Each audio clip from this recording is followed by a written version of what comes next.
Hello again. Welcome back. It's Mr. Lohn. I am glad to be with you again. Thanks for checking in and giving me a chance to read another story to you. There's a series of books in here that emphasize science and exploration. And the one we're going to do today is called Libby Loves Science. And the thing I love about these books is that it encourages us to kind of go out there and investigate, to look into things that maybe we don't know about, open our minds up to learning.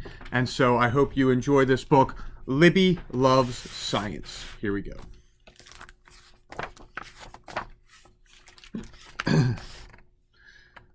Libby loved science. She loved mixing, pouring, measuring, and stirring.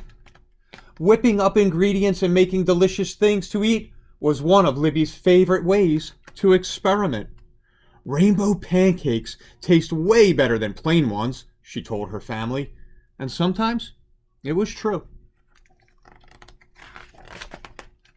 At school, Libby's science teacher, Mr. Darwin, taught the class about chemistry.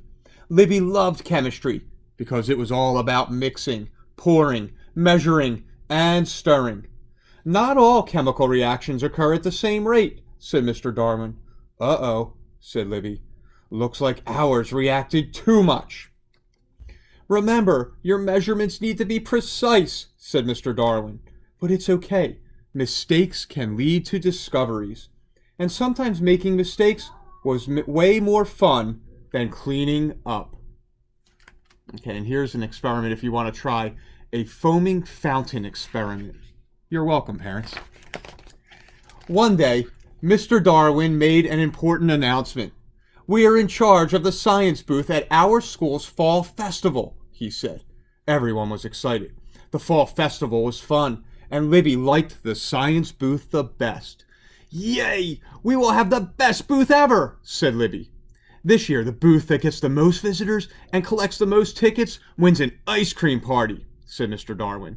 We need volunteers to run our booth. Libby, Finn, and Rosa jumped up from their desks. We'll do it, said Libby.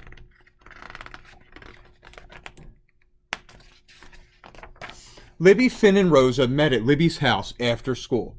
We absolutely need to win, said Libby. Just imagine, an ice cream party. I love ice cream, said Rosa. Competing with the bouncy house won't be easy, said Finn. I think we can do really fun experiments that everyone will want to try, Libby said. Cool. We can decorate the booth too, said Rosa. I have tons of art supplies, said Finn. We can make our booth really stand out. Libby, Finn, and Rosa searched for fun experiments. They made a list of possibilities and voted for their 3 favorites. Finn decided to make giant bubbles. Rosa wanted to mix fluffy slime. And Libby chose to launch a rocket.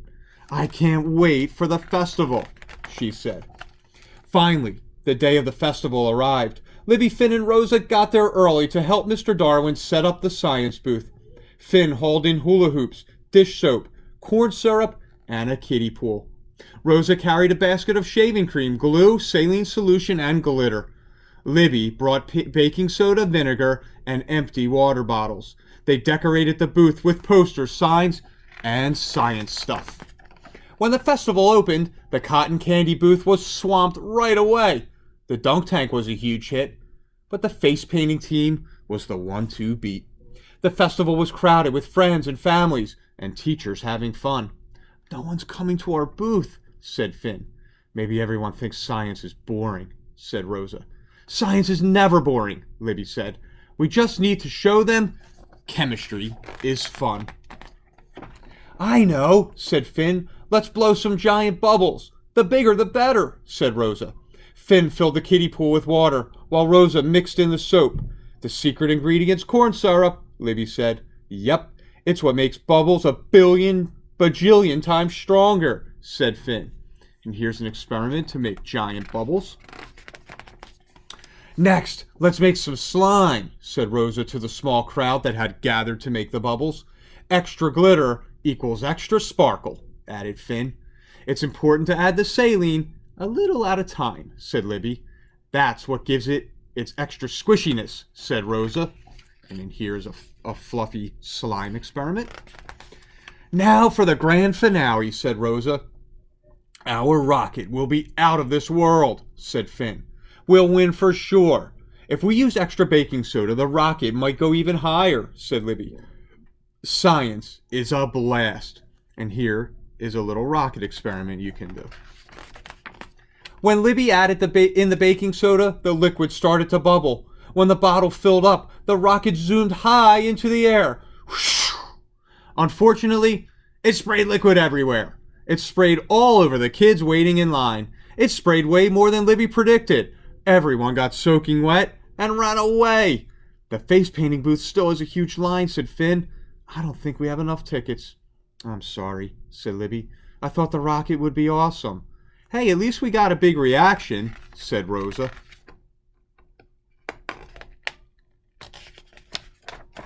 The next day, Principal Neal announced the winner of the Fall Festival Booth Contest.